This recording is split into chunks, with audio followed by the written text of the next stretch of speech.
Então hoje a gente vai tratar do penhor de forma geral, tá?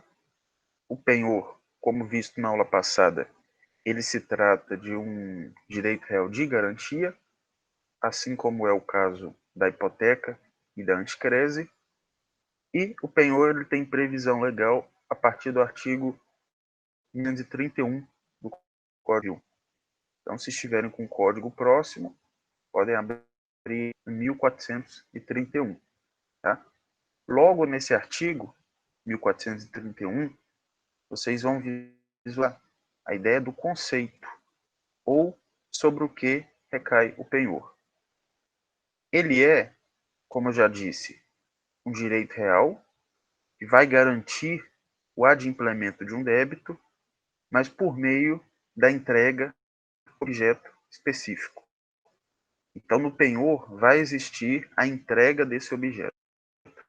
Naturalmente, pela natureza jurídica do contrato, esse objeto ele será móvel. Então, a entrega aqui, para constituir um contrato de penhor, pode ser móveis, podem ser objetos eletrônicos, podem ser a entrega de safra, tá? Uma safra que seria considerada móvel, safra de soja, safra de feijão, pode ser a entrega de entrega de obras de arte, todos que são objetos móveis, eles são passíveis de serem constituídos como a garantia por meio do contrato de penhor. Lembrar ainda que esse contrato ele é acessório, né? Então, vai existir lá o contrato de obrigação de fazer, obrigação de entregar, obrigação de pagar. Para esse contrato, visando a garantia do contrato principal, vai existir um segundo, que aí a gente vai chamar de contrato de penhor, com todas aquelas características que nós vimos na aula passada, cumprindo os requisitos, né? Só pode dar em penhor quem é dono da coisa. Só pode ser dado em penhor aquilo que é passível de venda, aquilo alienável. E aí cumprir o requisito do 1424, aqueles requisitos de descrição do bem. Então, tudo aquilo de forma vista na aula passada vai se aplicar aqui. Os princípios também. Publicidade, indivisibilidade. E aí, por ser a entrega específica de um bem, esse bem ele pode ser do próprio devedor, tá? Então essa entrega ela vai ser do próprio sujeito, deve na obrigação principal, ou de um terceiro, obviamente com a anuência dele. Então, eu devo a alguém, eu posso entregar como garantia objeto, posso entregar objeto de terceiro. Então, não atrele necessariamente a entrega da coisa por parte do devedor. Tá? Depois, no AVE, eu vou deixar algum material escrito também, tá? Como se fosse um resumo, um esquema, vou colocar lá depois da aula. E aí nós temos, como eu disse, a entrega da coisa vai dar, vocês têm que colocar na mente que haverá transferência da posse. Então a posse direta, ela vai ser transmitida para o credor. É uma diferença primordial para a hipoteca, por exemplo. Então, quando eu falo lá, ao constituir um contrato de penhor, em regra, na maioria dos casos, se eu faço um penhor de joias, um penhor de obras de arte, eu vou pegar as minhas joias e vou entregar para o credor. Vou pegar os meus móveis e entregar para o credor. Vai ficar com o credor como se fosse a título de depósito, até que eu pague a dívida. Enquanto eu não pagar a dívida, ele não me devolve. Quando eu pagar, obviamente, ele é de restituição. Se eu não pagar, ele pode executar o bem, né? Aí ele executa ou penhor que foi dado em garantia, que são os bens. Então, uma característica básica aqui, qual que é? É a transferência efetiva da posse. A posse dos bens serão entregues ao credor. Vejam que é transferência de posse, não é de propriedade. A propriedade permanece no devedor ou terceiro, né? A propriedade é a do dono dos bens, porém a posse direta transmitida ao seu credor. Visualizem aí o credor e o devedor. Tá? Eu, como devedor, para poder conseguir lá o dinheiro emprestado, eu entrego como garantia um bem. Eu entrego joias de ouro, prata. Essas joias vão ser efetivamente para o meu credor. Vou pegar na mão dele lá, ele vai guardar aquilo a título de... Naturalmente, eu não entrego para ele usar. Tá? Então, o uso não vai caber ao credor, não. Ele só pode ter aqueles objetos com ele. Existem algumas exceções que constam aí no parágrafo único.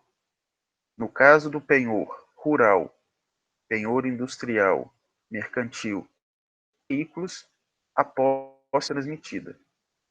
Então, nesses tipos de penhor especial, a posse permanece com o devedor. Então, vejam que existe a regra, transferência de posse, com algumas exceções. As exceções são a forma de penhor especial. Tá? O objeto. Objeto, como eu disse, são bens móveis. Esses bens móveis, eles podem ser corpóreos, podem ser efetivamente objetos que eu posso palpar, que eu posso pegar, e podem ser objetos incorpóreos. Por exemplo, um crédito, tá? Um direito de crédito, uma ação. Tá? Esses objetos seriam incorpóreos. Podem ser de existência atual, então, objetos que eu tenho nesse momento, para poder entregar.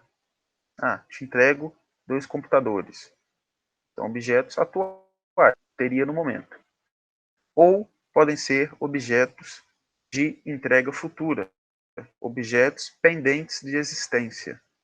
Exemplo, principalmente no penhor rural, a entrega safra. Tá? Então, eu posso constituir como penhor a entrega de um bem que ainda não existe, a entrega de um bem móvel futuro. Exemplo, as safras futuras. Tá? Sou produtor rural. Aquele empréstimo, o banco me exigiu uma garantia. E aí eu dei como garantia, por meio do penhor, a safra de soja, que será colhida em setembro. Um exemplo.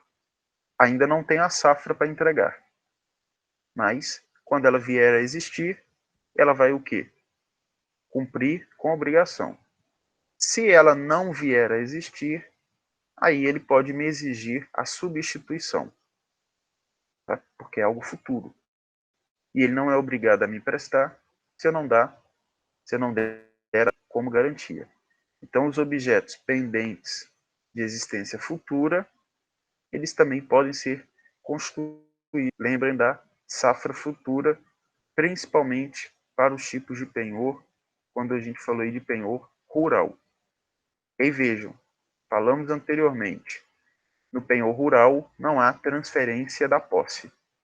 Então, as safras continuam com o devedor. Não teria como também, eu nem colhi ainda, pegar o saco lá com soja para o banco. Não, esses bens continuam em meu poder, tá? Garantindo o cumprimento da obrigação. O penhor ele ainda vai compreender tudo que é decorrente daquele bem entregue, ou seja, todos os acessórios eles acompanham, salvo se forem excluídos. Exemplo, são os... se a coisa ela gera frutos, esses frutos estão incluídos no penhor. mas eu posso colocar uma cláusula excluindo os frutos. Aí fica por livre convenção das partes. Mas, em regra, no silêncio do contrato, na inexistência de cláusula, os acessórios e os frutos, eles estão incluídos no contrato de penhor. Existe a possibilidade de ser feito ainda o subpenhor. O que é o subpenhor? O penhor, vocês conseguiram visualizar. Pode agora ter a possibilidade do credor, que veja, ele é constituído em favor do credor. O credor pode passar esse penhor para um terceiro. Isso é subpenhor. Ele pega aquilo que foi constituído em favor dele, ele transfere esse contrato para um terceiro. Vamos imaginar, o credor é devedor de terceira pessoa. Ele pega e transfere os seus direitos de credor para a terceira. Isso é subpenhor. Pensem para assemelhar na sublocação, para ficar fácil visualizar. O subpenhor, ele pode ser constituído, mas, assim como eu falei na questão dos frutos, ele é também vedado no. Então, o contrato ele é válido se ele prevê proibição do subpenhor. Tá? Então, o subpenhor ele pode ser excluído.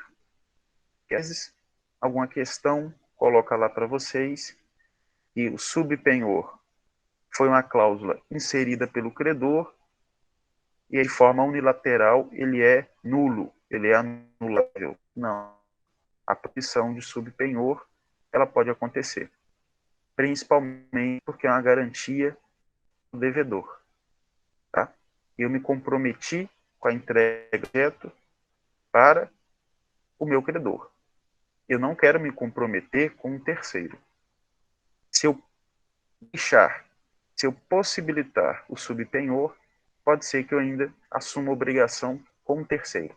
Então, é uma garantia principalmente para a figura aí do devedor. Tá? Então, vejam que, por ser um contrato, apesar de ser um contrato de natureza real, existem aqui algumas características de contrato obrigacional. Essas duas que eu citei, por exemplo, são características obrigacionais, possibilidade ou não de ser inserido no contrato essa cláusula. Volta lá na autonomia privada da vontade. Seriam dois exemplos de que, nesse ponto da matéria, as coisas, por vezes, confundem um pouco entre direito obrigacional e direito real. As características aqui não serão exclusivamente de direitos reais. Elas podem ser de direito obrigatório. Então, tomar cuidado também. Não é porque é um contrato real que ele perde toda a sua essência de contrato. Continua sendo contrato. O que o Código Civil fez, na verdade, é dar o de direito real. Se não mencionasse lá no 1225, esse contrato a ser estudado junto com a parte contratual que vocês já viram. Então, é bom em mente para não ficar com a ideia como era da propriedade, do usufruto, que são situações mais consistentes de direitos reais. Aqui não. Aqui foi mais por opção, por vezes, do próprio leidor aí. E mencionamos, vimos que, em regra, existirá a transferência da coisa. Posse direta, no caso. Né? Existe a transferência da posse direta. A Constituição, então, por existir essa transferência, ela se dá com a tradição, na forma lá do 1421. Então, a transferência desses objetos é o que vai constituir a entrega, o que a gente chama de tradição.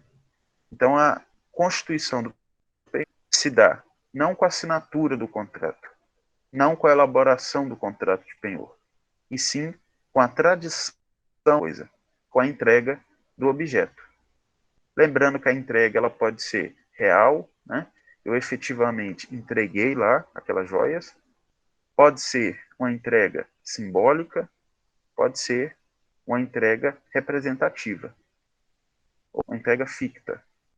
As formas de tradição, elas não importam para a gente, porque qualquer forma que simbolize a entrega da coisa já seria a constituição, como é o caso daqueles bens que não são efetivamente entregues.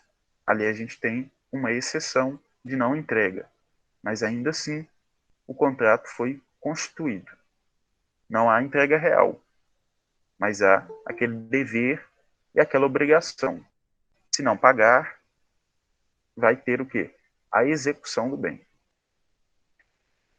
Como eu disse também, bens móveis. A maior característica do penhor, para identificá-lo, é a inscrição sobre bens móveis. Se são bens móveis, o registro ele deve ser feito no cartório de títulos e documentos. Tá? Então, penhor, em regra, registro, cartório de títulos e documentos. E por que do registro? Porque é o registro que vai dar publicidade. Sem entrar esse contrato, o efeito será interpartes. Lembrem lá, a propriedade permanece meu poder. Então, em que pese eu tenha entregue as obras de arte ou as joias para o meu credor, proprietário sou eu. Eu posso vender aquilo, mesmo tendo entregue. Vamos que eu venda. Se der essas joias e eu não tenho o penhor registrado, o meu credor pode ficar sem. Pode ficar sem esse objeto na execução. Porque eu fiz o quê? A alienação dele. E eu não tenho um registro. Então, o prejuízo aqui é do credor. Por outro lado, se for feito o registro, ainda que eu tenha vendido, quem vai perder é o comprador. Tá? Porque ele ainda está comprando cliente, porque o registro vincula. Ele tem efeito erga omnes.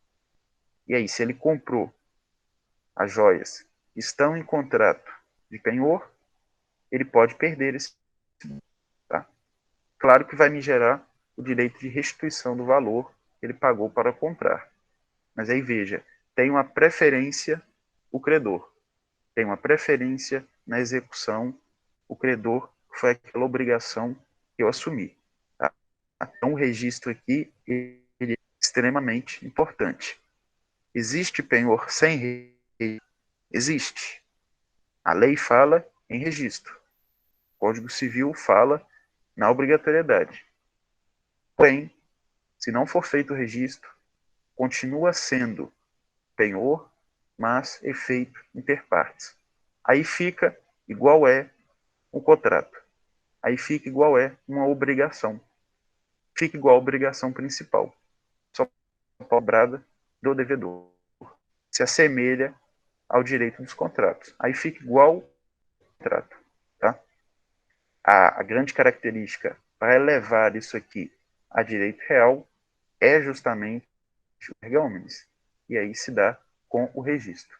Então, registro em cartório de títulos e documentos, sempre que se tratar de bens móveis. E aí, com exceção, nós temos o penhor rural. O penhor rural, ele recai em objetos de um imóvel, uma propriedade rural. Então, esse penhor rural, ele vai ser registrado no RGI, no Registro Geral de Imóveis. É a exceção que nós temos. Tá? Então, o penhor, regra geral, registro no cartório de títulos e documentos. Penhor rural, registro no RGI. É a exceção que nós vamos ter. Tá? Penhor de veículos. Penhor de veículos, geralmente, ele é constituído com um exame perante o DETRAN, que é o órgão competente, é o órgão administrativo. Tá? Então, se eu quero empenhar um veículo para poder registrar, eu vou fazer esse gravame no Detran, na repartição administrativa, cumprindo lá com a burocracia que existir.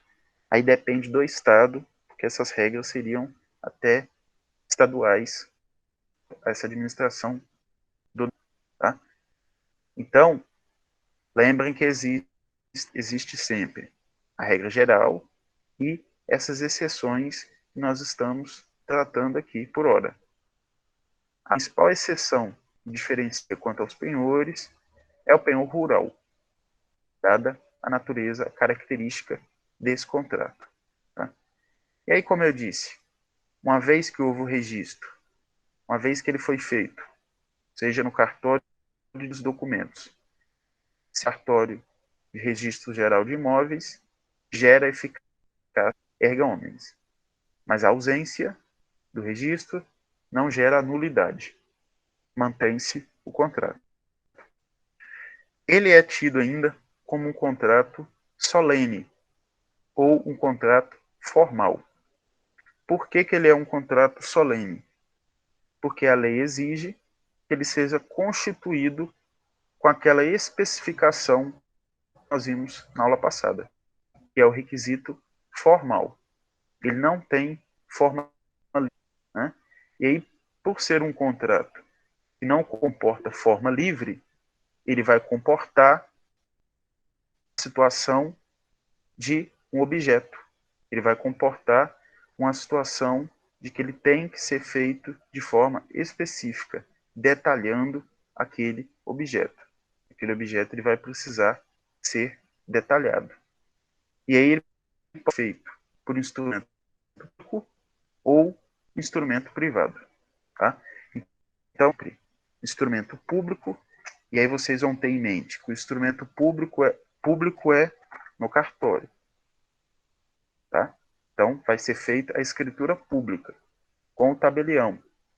Agora, instrumento privado pode ser o quê? Que eu redija. Então, o penhor, diferentemente da hipoteca, ele pode ser por escritura privada.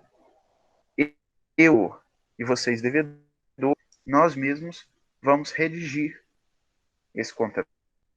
Depois de redigir, depois de elaborar as cláusulas, aí ele vai ser levado a registro.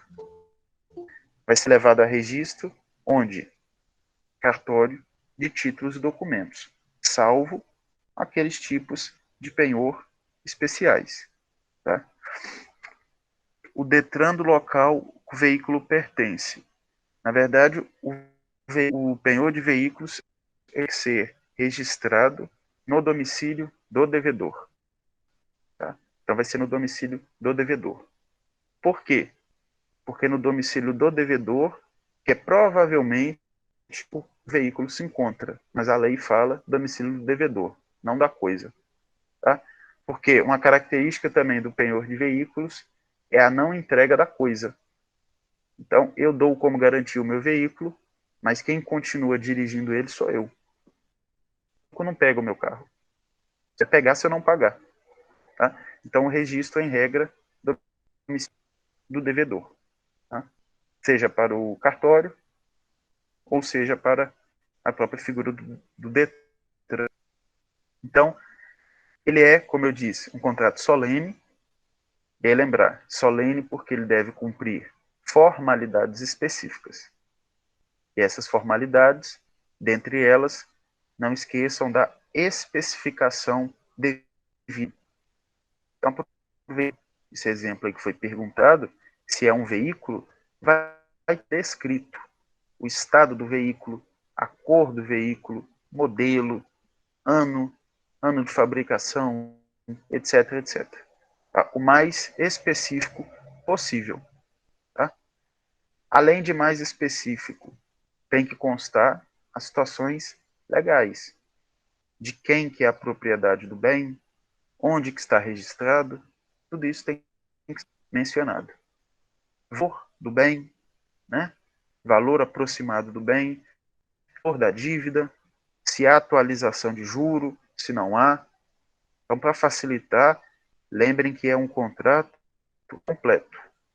Não pode ser um contrato feito de qualquer maneira. Não é um contrato tão simples. Tá? Não é igual à locação, que muita gente pega o modelo pronto e mal ou bem, cumpre. Consegue para a locação. Ou se cumprir, reclama em juízo. O penhor, não. O penhor, ele possui uma formalidade. Tá? E essas formalidades, se não forem cumpridas, torna esse contrato, lembra, ineficaz. Se não fizermos a especificação, inclusive, é tida como princípio básico dos direitos de garantia, esse contrato não terá eficácia. Então, gera uma consequência grave aqui para as partes, principalmente o credor, que ficará sem uma garantia. Tá? Então, não esqueçam isso. Ele é muito voltado como garantia, como objeto de garantia, tá? De garantia do credor. Penhor de safra seria o penhor rural. Tá? Então, todo penhor rural ele é feito no RGI. A safra é um exemplo dentro do penhor rural. Temos lá no parágrafo único do artigo quanto ao objeto, que o penhor rural ele tem que ser feito no RGI. Se é no RGI ou se é no cartório de títulos e documentos, a gente encontra é na Lei de Registros Públicos, tá? Não é o Código Civil tecnicamente que vai dizer não. Então, seria na Lei de Registros Públicos, ou, como ela é conhecida, LRP. Então, é na LRP, quando a gente tem dúvida, que a gente vai e vê lá. Onde é registrado? Propriedade do bem imóvel, usufruto, superfície, servidão, precisa. E se for registrado, onde que eu faço? A gente abre RP, que é enorme, mas tem uma parte lá que trata do registro. Tá? Lá trata também do registro de pessoa natural, registro de óbito, registro de formal de partilha, tudo. Tudo referente à parte cartorária, LRP, registros públicos. Mas essa, por ser exemplo do penhor rural, será RGI, Registro Geral de Imóveis. Tá? Lembrar, o RGI tem uma realidade. Tem que ser do domicílio da coisa, não do devedor. Então, toda vez que falar em RGI, tem que ser feito o registro onde a coisa está localizada. Onde que está a fazenda? Onde que está o sítio? Tá? É na cidade, no interior de São Paulo. Eu vou ter que ir lá e providenciar aquela cidade, onde está o registro. As joias, não. Tá? As joias, objetos móveis, não. As joias, por exemplo, a obra de arte, vai ser, em regra, domicílio do devedor. Pouco importando onde que as joias foram entregues, onde que as joias têm domicílio. Tá? Fui pegar o empréstimo com a financeira, com o Banco de São Paulo. E aí entreguei, fiz a efetiva entrega do objeto em São Paulo. Mas eu moro aqui, estado do Rio. Onde que eu vou fazer o registro desse penhor, dessa joia? Porta, ou aqui, ou em São Paulo. Não faz diferença. Porque é cartório de títulos e documentos. Títulos e documentos, qualquer cartório do Brasil. RGI, só onde está localizada a coisa. A diferença importante também. Aí nós temos as partes. As partes num contrato de penhor, elas não são chamadas apenas de credor e devedor. Tá? Tecnicamente, vocês vão ver lá, na obrigação principal, elas geralmente vão ser chamadas credor e devedor, e dentro do contrato de penhor, elas vão ser chamadas de credor pignoratício e devedor pignoratício. Então, a palavra pignoratício, ela vem do penhor. Tá? É um nome realmente estranho, mas é isso mesmo. Credor pignoratício e devedor pignoratício. Outra coisa importante. Geralmente, Sempre eu escuto aluno falando errado, também, mesmo profissional já, até porque esquece, ou porque troca, porque assim, no dia a dia, ninguém fica fazendo contrato, não é algo que está no nosso dia a dia, tá? Vai estar no dia a dia da pessoa que trabalha no setor jurídico de um banco. Ela vai estar muito mais habituada a esse tipo de contrato e a sua nomenclatura. O objeto dado em garantia no penhor, cuidado, ele não é penhorado. Isso está errado. Ele é empenhado. Tá? Então, existe no penhor credor pignoratício, devedor pignoratício. O devedor pignoratício, ele empenha uma coisa em favor do pignoratício. Tá? Então, cuidado com a palavra penhor. Penhor e penhora são distintas. Fazer a penhora do bem é execução, é processo civil. Aqui é direito civil, é direito material. Tá? Então, penhorar o bem é completamente diferente de empenhar o bem. E aí, como o nome do tributo ele é penhor, às vezes acontece essa troca mesmo. Tá? Mas aí seria tecnicamente errado, e aí numa prova muda todo o sentido se a pessoa escreve lá que o objeto é penhorado. Se foi penhorado, então já está em execução. Se foi empenhado, não tem nada a ver. Aí ele foi dado como garantia. Então, frisar o objeto aqui, ele é empenhado. Há o empenho das joias, o empenho da obra de arte, o empenho da safra, ou do veículo, ou etc, etc. Tá? E aí, nós temos no artigo 1433 os direitos do credor pignorativo. O credor aqui, ele tem alguns direitos e importantes. O primeiro direito, eu mencionei para vocês, é a posse. Então, a posse direta da coisa empenhada cabe em regra ao é um direito constituído em favor dele. Mas ele não tem autorização, como eu disse também, de usar a coisa, salvo, porque é um contrato, se as partes negociarem. Então, ele tem a posse direta sem autorização de uso. Tá? Se fizermos uma classificação dessa posse, essa posse, além de direta, seria uma posse justa ou injusta? Quem discorda? Tenta depois escrever aí para eu ver. Tá? Então, essa posse, ela é direta, porque o credor fica efetivamente com a coisa. Ele tem posse justa ou injusta? E ainda, ele tem posse de boa fé ou de má fé? Vamos ver aí se vocês se recordam. Tá? Além da posse direta, ele pode o quê? Qual o direito que ele tem? De ter a coisa. Direito de retenção. O que é o direito de retenção? É ele não devolver a coisa até que ele receba o dinheiro. Senão não é garantia. Senão não tem lógica. Principalmente nas despesas que ele realizou. Vamos imaginar que é um objeto que gera despesa. Tá? É um objeto que ele teve que fazer um reparo.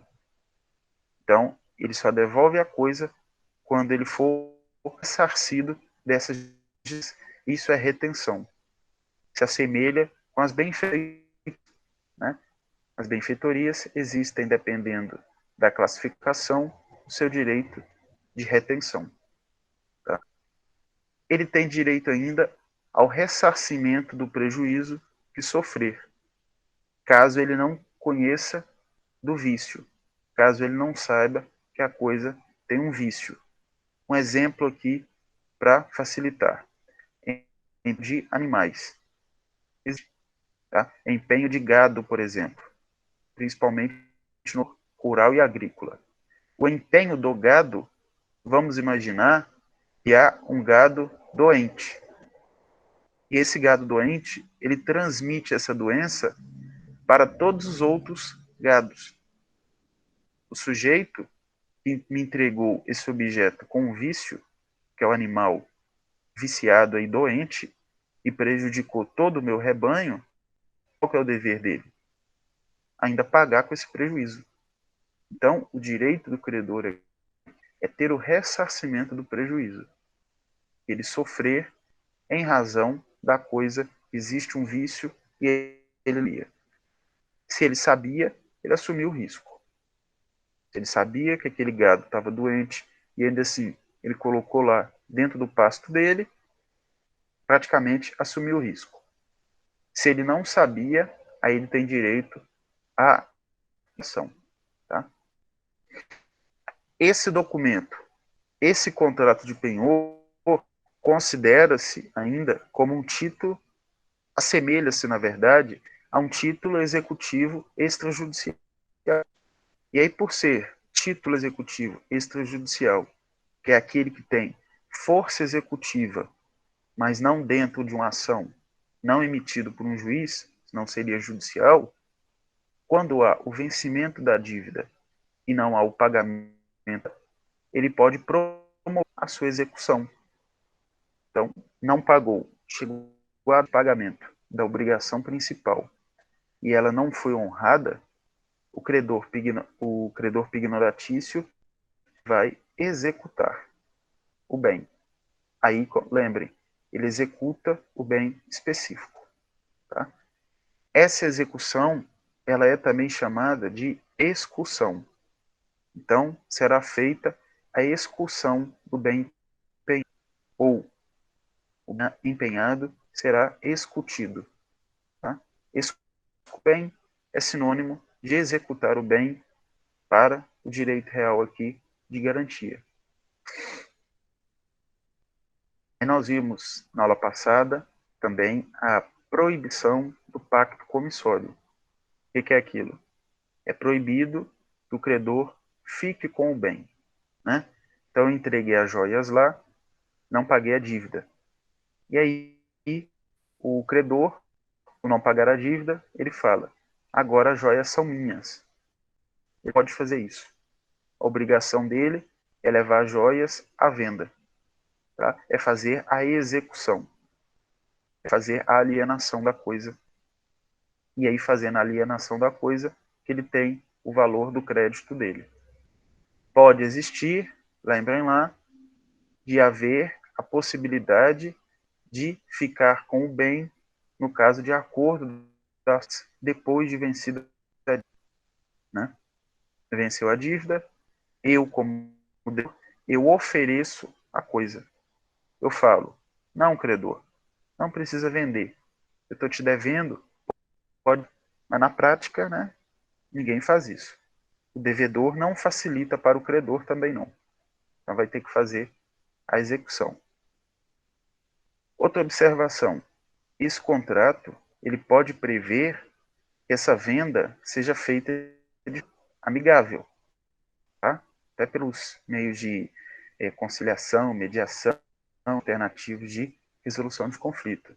Então, o contrato ele pode ter cláusula expressa de venda amigável, coisa que foi empenhada. E aí, se não tiver a venda amigável, aí tem que ser uma venda judicial. Então, a execução aqui, quando eu falo, ela é uma execução que vai ser feita perante um juiz, uma execução judicial. Não pagou, vai levar a execução bem empenhada perante o juiz, através da alienação pública lá, através do caso do leilão, porque são bens móveis, vai falar em leilão. Os bens serão leiloados. Com o leilão, o valor pagará a dívida do credor. E se sobrar dinheiro? Dificilmente sobra. Mas se sobrar, aí o que sobra é do devedor, tá? O valor reveste em favor do devedor. Então o credor ele não pode dar com valor além. Aquilo que foi vendido e que sobrou valor, devolve para o devedor. Nunca ficar com mais que é um enriquecimento ilícito ou sem causa. Outro direito do credor. ele pode se apropriar dos frutos da coisa. Então, se a coisa gera um fruto, tá? Pode ser um fruto civil, ou, por exemplo, pode ser natural, quando a gente falou lá, por exemplo, da safra, do penhor, esse fruto, ele pode ir sendo recebido pelo credor. É a apropriação de frutos. Mas, óbvio, se ele receber os frutos, ele tem que abater esse valor recebido no valor da dívida. Então, existe ainda essa possibilidade dele ter um adiantamento das parcelas. O adiantamento das parcelas acontece com a percepção de fruto. Tá? Então, ele vai se apropriando, ele vai tomando posse dos frutos. Claro, ele vai prestar contas disso, e na hora que for ver a dívida está menor. Já está bem menor. Por quê? Ele já teve o fruto, e o fruto será abatido no valor principal. Então, o direito de apropriar dos frutos existe, podendo ser uma faculdade aí do credor. E pode ter também, ele tem o direito de solicitar a venda antecipada da coisa. Ele vai fazer isso perante um juiz. Em que caso? Quando ele tiver medo que venha a não existir. Exemplo, foi entregue um objeto para garantir, mas esse objeto já está um pouco velho, está quase perecendo. Ou é lá o penhor de gados. O gado está quase morrendo. Tá? Se o gado morrer, ele vai ficar sem garantia. Então, o que, que ele pede? Ou a venda antecipada da coisa, ou que seja oferecido outro bem em garantia. Porque é claro que aqui haverá disputa entre credor e devedor. Se vocês, devedores, me entregam, eu a título de credor, um objeto já velho, podendo deteriorar, ou os animais já praticamente doentes, eu como credor, o que eu vou querer de urgência? Que vocês substituam esse bem. Aí eu posso fazer esse pedido de substituição de forma judicial. Se vocês não substituírem, eu peço ao juiz autorização para vender a coisa. Então vende logo, antes que não exista, e aí com o dinheiro já abate. Mas o melhor caso seria da substituição. Tá? Porque às vezes nem a venda ninguém vai ter interesse. Então, esses são os direitos do credor. A pessoa lá que na obrigação principal dou o dinheiro, que tem um crédito a ser satisfeito. Só reforçar aqui também que nós vimos na aula passada a questão da indivisibilidade, né? O credor ele vai ser o crédito ele vai ser fiel até o cumprimento da obrigação. Não posso pagar 10% da dívida e querer que o credor me devolva o objeto. Ele tem direito de ter a posse do objeto até o cumprimento integral da dívida. Então, liberação parcial, ela não vai existir, salvo se for requerida pelo devedor, salvo se o devedor comprovar para o juiz de que já pagou 50% da dívida e eu estou, o credor, cheio de bens. Para que eu preciso de bens que valem 2 milhões se a minha dívida hoje é de 300 mil? Aí o juiz ele pode autorizar a liberação de bens até que mantenha a base ali de 300 mil, que é a dívida hoje.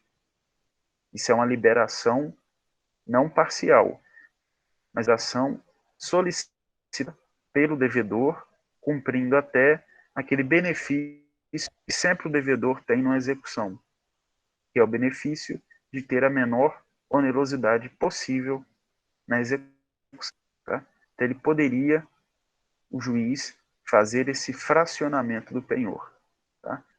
Objetivando a menor onerosidade aí do devedor. Seria uma possibilidade, mas a indivisibilidade é a característica principal. A substituição do bem se daria pela troca, efetiva troca. Você me entregou algumas joias, as joias estão estragando, estão depreciando, devolvo, você me entrega agora carro, ou você me entrega outras joias. A substituição pode ser por coisa igual ou não. Pode ter a mesma natureza ou não. Claro que a substituição vai ter que constar no contrato depois. Tá? O contrato vai ter um acréscimo. Vai ter uma alteração e a coisa foi substituída. O gado, os animais, a mesma coisa. Me entregou lá, do Lucas, quase morrendo. Eu peço a substituição. E aí agora, em vez de ter 2 vacas, eu tenho, sei lá, um caminhão dado em garantia. É substituição. Essa substituição ela pode ser igual ou não ao objeto que foi dado primeiramente. Tá? Então não importa. Claro que se eu falar agora em garantia um bem imóvel, aí o contrato muda. Aí tem que ser hipoteca. Mas dentro do penhor vai dado um outro objeto móvel. Tá? Esses são, então, os direitos. Vejam que são inúmeros direitos no artigo 1433. O credor ele tem mais direitos do que deveres. Tá? Ele tem mais do que obrigações. No artigo 1435, vocês têm as obrigações do credor pignoratício. Tá? As principais obrigações são poucas. A primeira, se ele recebe a coisa a título de possuidor direto, ele tem a título de depositário. É como se fosse um depósito.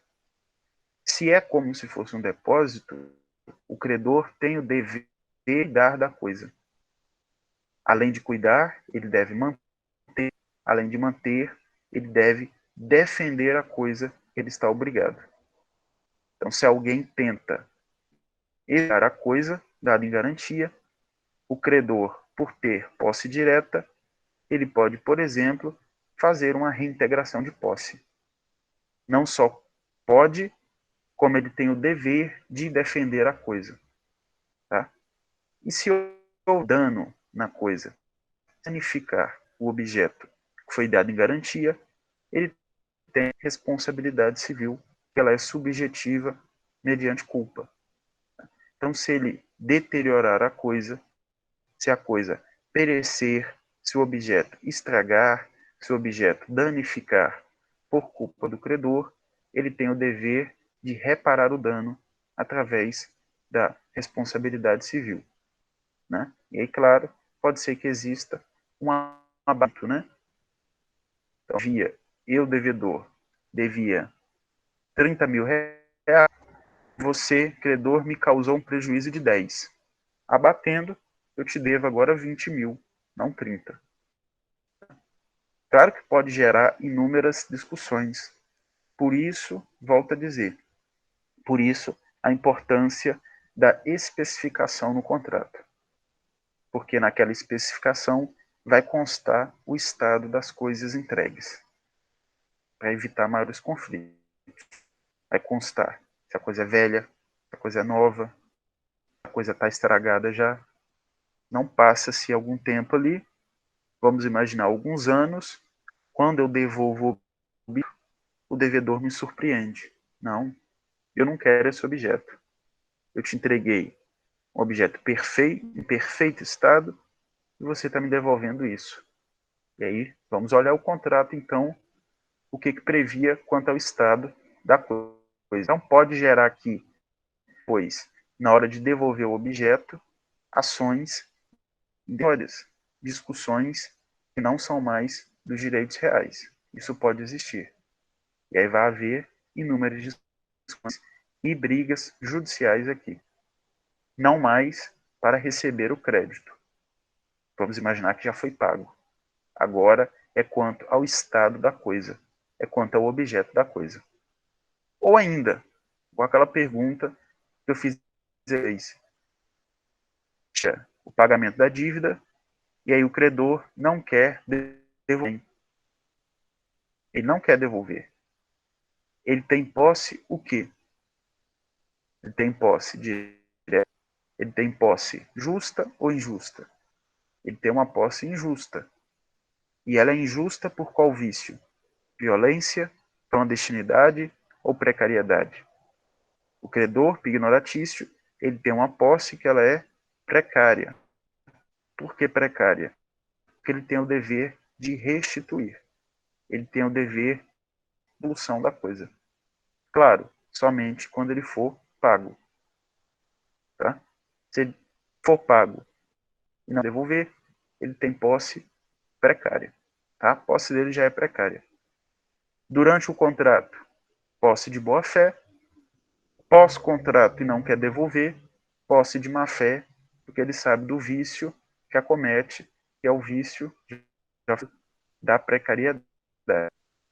Então, aqui entra nas obrigações do credor. As disposições do contrato de depósito, no que forem compatíveis, são aplicadas dentro do contrato de penhor, em detrimento das obrigações do próprio credor. Tá? Então, tudo que é compatível com o depósito, que eu já até mencionei para vocês, manutenção da coisa, pagamento de indenização por culpa, caso de deterioração, dever de cuidado, de manter a coisa como se fosse sua. Tudo isso são obrigações inerentes ao contrato de depósito e são dentro do contrato de penhor em favor do devedor a ser promovida aí pelo credor, então, porque é uma obrigação deste, é uma obrigação do credor. Tá? Os frutos, como eu mencionei, os frutos podem ser percebidos, mas ser abatida a dívida. Então, ao passo que ele tem direito de ficar com os frutos, ele tem, ao mesmo tempo, a obrigação ou o dever de abater o valor do fruto. Abater o valor que ele recebeu dos frutos no valor principal da dívida. Então, gera, ao mesmo tempo, direito e dever. Tá? Tem os dois lados na mesma moeda aí para o sujeito. Tá? Então, essas são as obrigações do credor. São poucas. E aí temos também alguns direitos e obrigações do devedor. Tá? Dentre os direitos e as obrigações do devedor, nós temos uma bem lógica, que é ele ter o direito de quê? De reaver a coisa dada em garantia. E aí veja, o termo que eu estou usando aqui é o termo de reaver. Por quê? A propriedade é dele, então ele pode reaver, não apenas reintegrar. Claro que ele pode reintegrar por uma possessória, mas ele também pode reaver por uma ação reivindicatória. Tá? Então, quem pode reivindicar o bem é o dono dele. E quem é o dono dele? É o proprietário, que no caso aqui, nosso, é o devedor. Tá? Então, esse direito de reaver é do devedor. Além de reaver, como eu já falei, ele tem a possibilidade de fazer uma ação porque ele tem posse indireta. A posse direta, em regra, está com o credor, e indireta, em regra, está com o devedor. Salvo os casos que já vimos de penhores especiais, penhor de veículos, penhor rural. O devedor tem tudo, tem propriedade e tem posse direta. Então, se não competir a ele, se não oficiais, ele vai se valer aí de uma possessória. Rendição, manutenção ou interdito proibitório. Ele tem direito ainda de conservar a titularidade do bem, ou seja, conservar o domínio, conservar a propriedade da coisa. Como eu disse também, a propriedade permanece inalterada. O status de propriedade só vai mudar se não for dívida e se o bem for ocultado. Não acontece de forma automática. Porque eu dei algo em garantia, que aquilo passa a ser do credor. Não tem nada a ver. Se eu não pagar, aí passa por um processo até de execução ou execução do penhor. Tá? E ele tem direito também de receber a coisa, de receber eventual indenização. Receber a coisa, eu já falei para vocês, né? Direito de reaver. Então seria receber indenização referente ao valor da coisa no caso de perecimento por culpa do credor. Aí volta lá em um daqueles deveres do credor. Se o credor danifica e estraga o bem que eu dei em garantia, na hora de eu tomar esse objeto de volta, se eu ver isso, eu vou cobrar o quê? O valor do objeto. Aí o perecimento pode ser total ou parcial. Então, essa indenização vai ser referente ao quanto de perecimento houve. Tá? Existe também, agora seria uma obrigação do devedor, ele tem que pedir licença para o credor para vender a coisa. Cuidado, vender a coisa ele pode. Por que ele pode? Porque ele é proprietário. Ele tem a propriedade em favor dele. Porém, no caso do penhor, a venda precisa de uma licença, uma autorização do credor. Então, eu quero vender as joias, eu quero vender as obras de arte, eu quero vender o carro que foram empenhados. Eu pedir ao credor uma autorização. Se eu não pedir a autorização, configura-se ainda um crime, que seria a defraudação de penhor. Aí já é direito penal, eu não vou tratar, mas é só para exemplificar. Então, se eu não peço, eu como credor, desculpe, eu como devedor, se eu como devedor não peço licença para vender o bem, ainda que eu, porque foi dado em garantia, eu ainda estou cometendo um crime, que é o crime de defraudação de penhor. Então veja como é grave a situação desse direito real de garantia, dos direitos reais em garantia, em regra. Porque senão não vai existir, tecnicamente, a garantia para o devedor. Tá? Então, nós temos que zelar aqui para o devedor, com seus direitos inerentes à própria lá do processo civil, menor onerosidade, por exemplo, mas nós temos que zelar principalmente para o recebimento do crédito em favor do credor.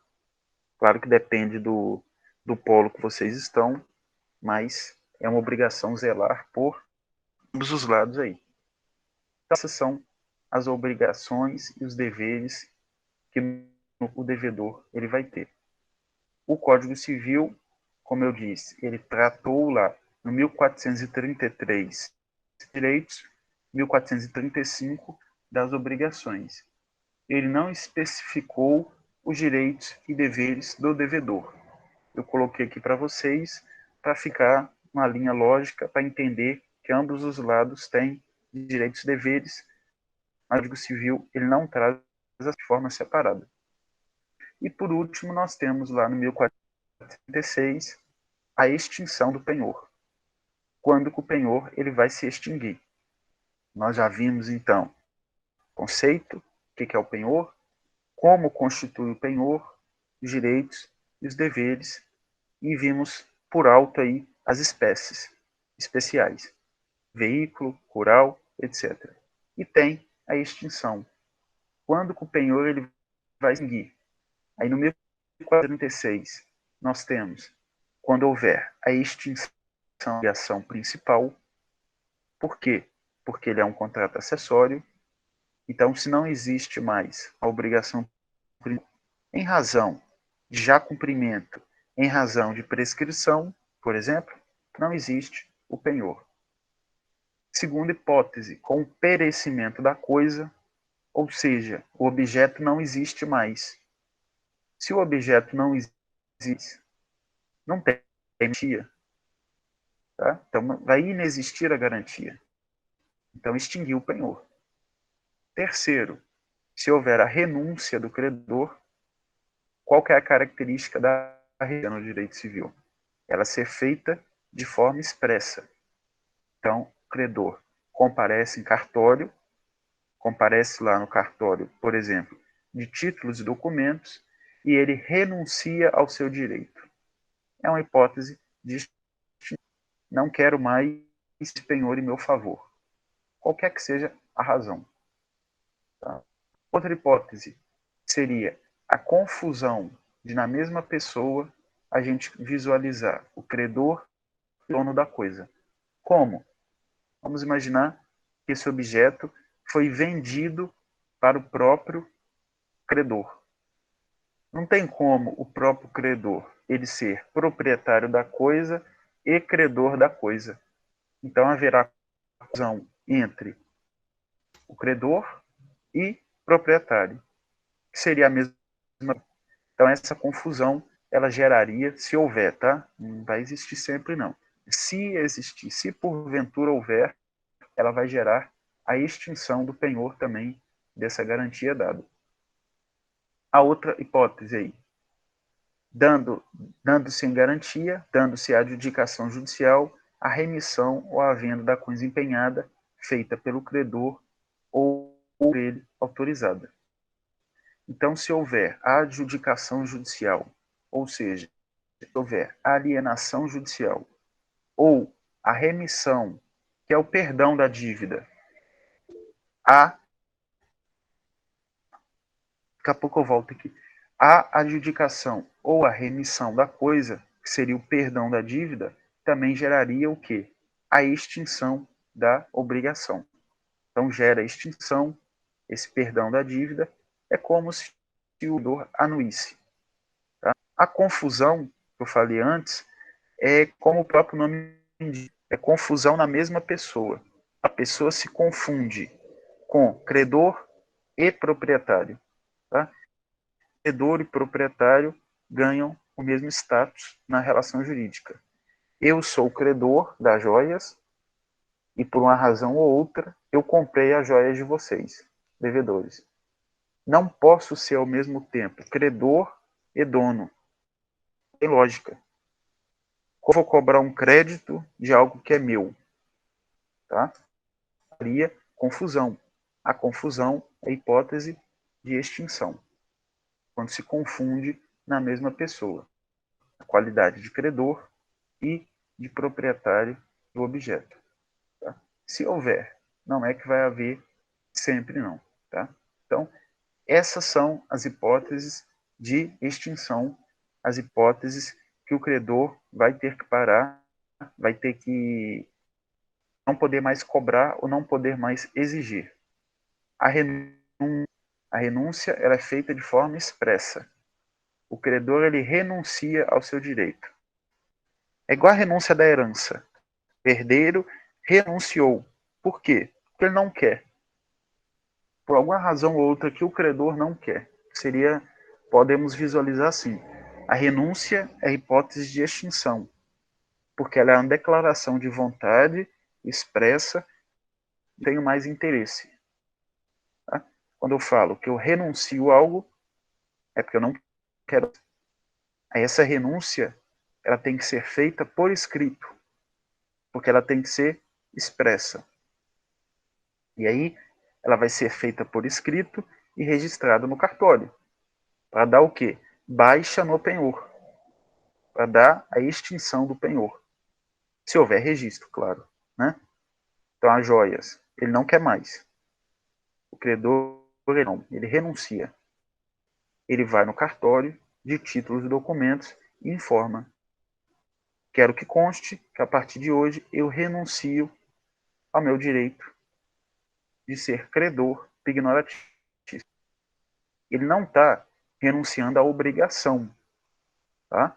A obrigação é estudada no direito obrigacional. Ele está renunciando aqui simplesmente ao penhor, a extinção do penhor. E aí ele ficaria exonerado. Tanto credor, devedor, eles se exonerariam desse contrato. Tá? Então, vejam, existem opções que são voluntárias. São voluntárias, por exemplo, a renúncia. Existem opções que são decorrentes de forças que vão além da voluntariedade, que são involuntárias. Exemplo, o perecimento da coisa sem culpa de ninguém. Morre. Morreu. Um acidente natural, por exemplo. Um raio.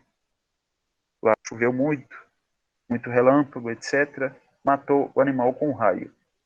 Não houve culpa de ninguém, mas gerou também a extinção do penhor. Por quê? Porque não existe mais a coisa dada em garantia. Então, todas as hipóteses que vocês visualizarem como extinção, elas vão extinguir esse direito real de garantia. O rol do artigo 1403, ele é só para exemplificar.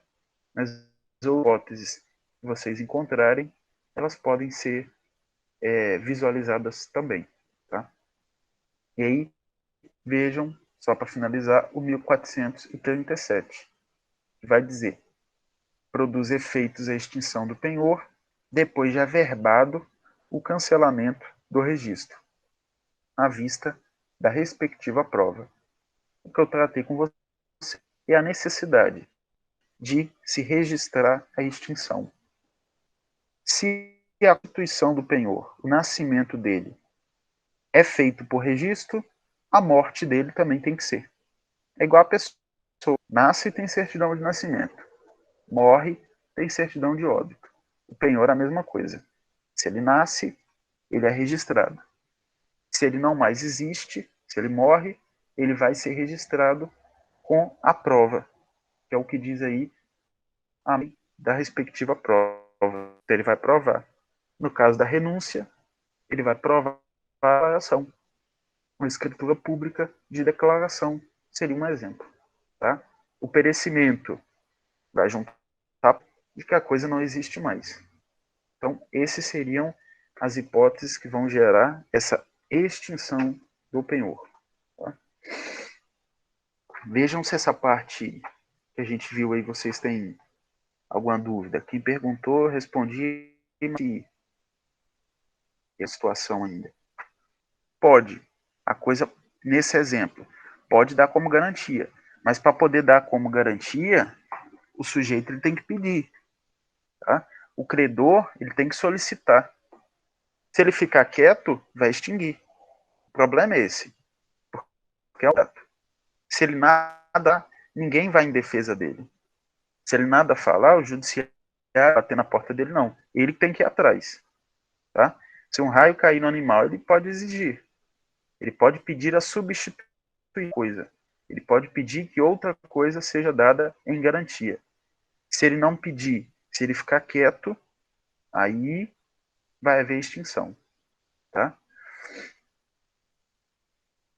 Se não há, por exemplo, o registro, vai ficar se ele conseguir sem registro, porque gera aquela obrigação interpar apenas. Tá? Então, o ideal, como eu disse, é a solicitação do registro. A indivisibilidade. A indivisibilidade, ela é característica e ela é princípio dentro dos direitos reais de garantia. Como? Se eu dou como guia, vamos imaginar, três animais ou 3 obras de arte vão ser constituídos por meio do penhor. Entreguei lá 3 obras, avaliada cada uma em 100 mil reais. Então você tem como garantia 300 mil reais. Vamos supor que eu já paguei 200 mil reais da dívida. Te resta como credora quanto? 100 mil. Posso pedir a liberação do objeto? Posso pedir a edição da coisa? Pelo princípio ou pela indivisibilidade, não. Então, pela indivisibilidade, as 3 obras de arte, elas seriam mantidas como garantia. Isso seria a indivisibilidade. São indivisíveis. só libera tudo, só me entrega os bens de forma ainda que parcial se eu quitar. Aqui pressupõe a ideia de ação. Sem quitação, o credor não é obrigado a liberar. Salvo, nós vimos aí, se ele pedir autorização ao juiz, e assim o juiz conceder base na menor onerosidade excessiva do devedor. Aí é ônus dele, é comprovação dele. Tá? Mas aí a gente não está falando de divisibilidade, é apenas uma fração. Mas a regra é indivisível. Eu dei X bens para garantias, só haverá os bens quando eu quitar, quando houver a quitação. Então, o pagamento parcial não exonera da coisa, não exonera a obrigação. Entendeu? Então, ele é um contrato indivisível, porque não vai haver a separação. Só lembrar que se pedir ao juiz e quiser conceder, ficou com, entre aspas, com pena do devedor, pode fazer. É o juiz que vai decidir no caso concreto. Depende da situação. Tá? Aí passa por inúmeros. Vamos supor que o devedor prove que está em condição de miséria. E aí, por estar em condição de miséria, ele já pagou 200 mil. O que custa me liberar, então, pelo menos uma obra de arte? Se o credor tem a garantia lá para arcar com 100 mil. Então, me libera, juiz, porque eu preciso desse para me manter e etc. Aí, provavelmente, o juiz vai liberar. Seria uma exceção, é visibilidade aí. Tá? Mais alguma dúvida? Eu falei no começo da aula também, que a gente decidiu hoje esse primeiro trabalho valendo 5. Essa primeira avaliação valendo 5. Então, como primeira avaliação valendo 5, que faz parte da nota 1, vou dividir, vocês que vão decidir entre vocês, né? Essa divisão para cada... Quantos alunos tem a turma, mais ou menos? Ainda não está atualizado para mim, não. Uns 25? Menos. Mas, né? Alguém sabe? Mais ou menos. 2, né? São poucos. Tá? Uhum. Então, nós temos, dentro do Código Civil, se vocês olharem aí, nós vamos ter o penhor agrícola, temos o penhor pecuário, penhor industrial e mercantil, penhor de títulos de crédito, penhor de veículos, penhor legal. Temos 6 hipóteses de penhor especial. Tá? São pequenas, tem penhor com 2 artigos, por exemplo, penhor agrícola. Pode ser objeto de penhor agrícola.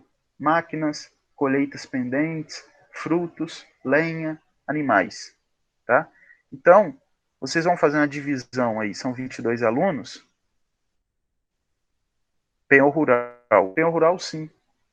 Tá? Mas é porque o penhor rural ele está inserido como dentro do penhor agrícola ou pecuário, quando a gente fala no penhor rural.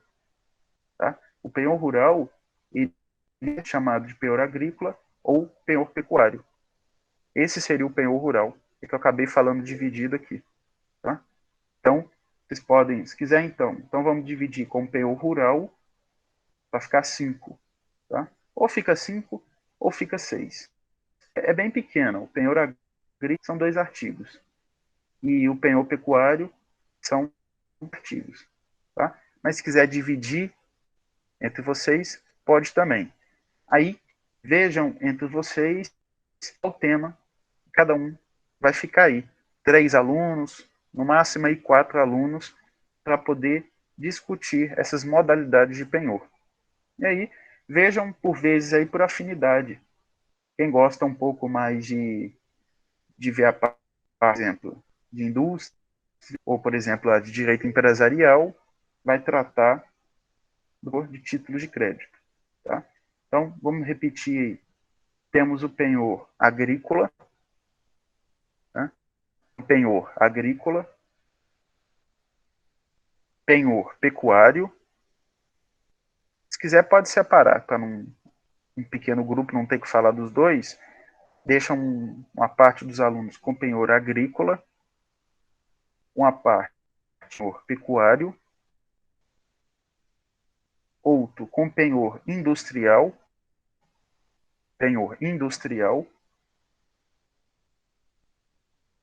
quarto, penhor ditos e títulos de crédito, penhor de direitos e títulos de crédito, direitos e títulos de crédito. Esse é maior, tá? Mas não precisa detalhar porque dar tanto. Porque ele se confunde um pouco com direito empresarial. Então, uma geral. Porque o objetivo da nossa matéria não é direito empresarial, não, é civil.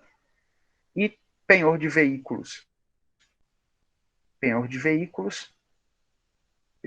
é interessante, não é difícil. E penhor legal. Então, penhor legal. Então, são as hipóteses de penhor aí do artigo 1438, vai do 1438 a 1402. 1438 a 1472.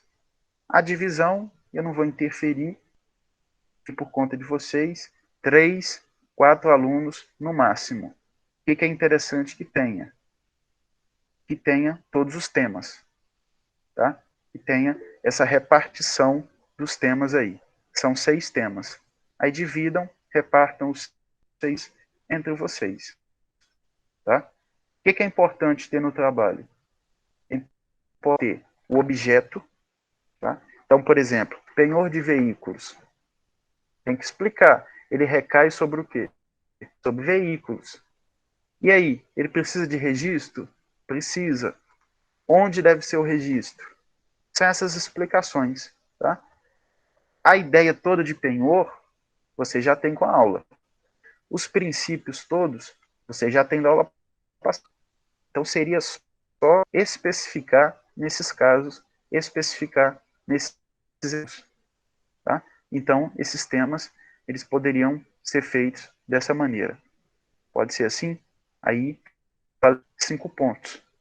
Já podemos marcar uma data também, para já se prepararem, para já adiantar. Tá? Hoje é 21.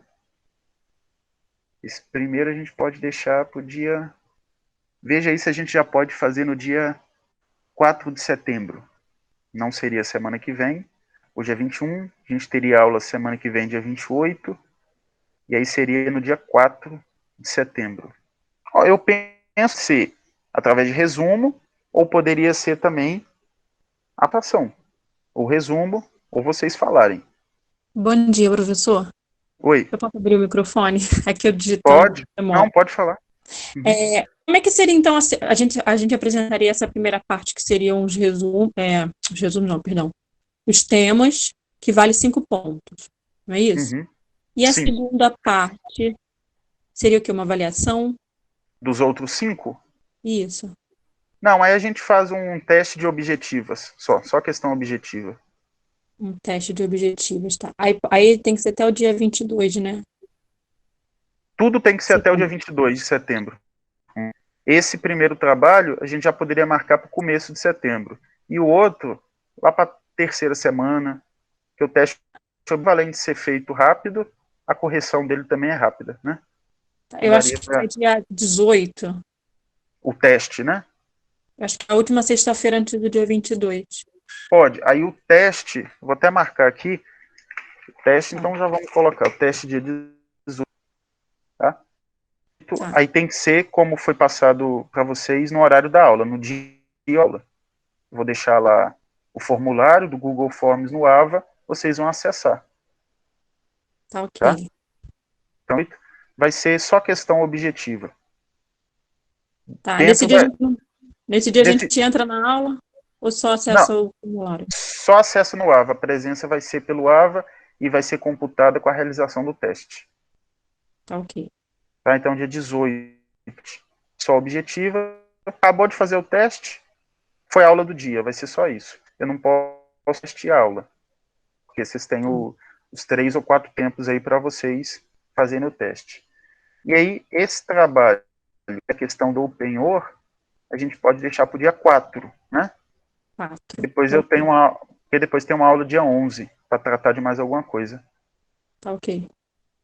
Tá? Aí no dia 4, Do a gente 9 deixa e dia 18 do 9. 9, 18 do 9. 5 pontos o trabalho, 5 pontos o teste. Aí esse resumo a gente apresenta alguma coisa durante a aula, porque são 6 temas, né? Aí pode ser que Sim, demore. Ou você quer que a gente entregue algum trabalho, mapa mental, alguma coisa assim? então, vamos fazer assim, uma parte escrita e uma parte vocês vão apresentar. Mas a parte que vocês vão apresentar não precisa ser uma parte extensa, não.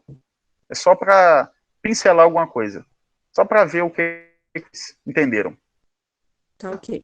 Por exemplo, esse grupo falou de penhor de vez. Então, eu entendi isso, isso, isso. Só para constar, para não Tá ficar ok. só a entrega, tá? Eu não vou encher de pergunta, não vou fazer isso não. É só para ver o desenvolvimento mesmo, Tá tá? ok. O trabalho escrito pode ser um resumo, até porque os temas são pequenos. Tá? Tá Isso aqui ok. vocês matam rapidinho aí. Então façam um resumo. O resumo vai ser em Java. Semana que vem eu abro uma aba lá e deixo de nota 1. Aí o trabalho ele pode ser entregue no dia da aula também. Tá ok. Porque No a dia gente 4. no dia 4, não precisa entregar antes não. Tá Porque como a ok. gente está trabalhando com o dia da aula, então é no dia 4 que vocês vão fazer um comentário aqui, vão dar a apresentação de vocês e vão postar. Tudo no dia 4. Tá ok. Tá bom? Tá ok. Obrigado, professor. Tá? A gente deixa assim. Acho que não fica pesado para vocês também. É um trabalho e um teste de objetivas e a gente já encerra a nota 1. Eu vou montar os grupos. Você quer que eu envie por e-mail?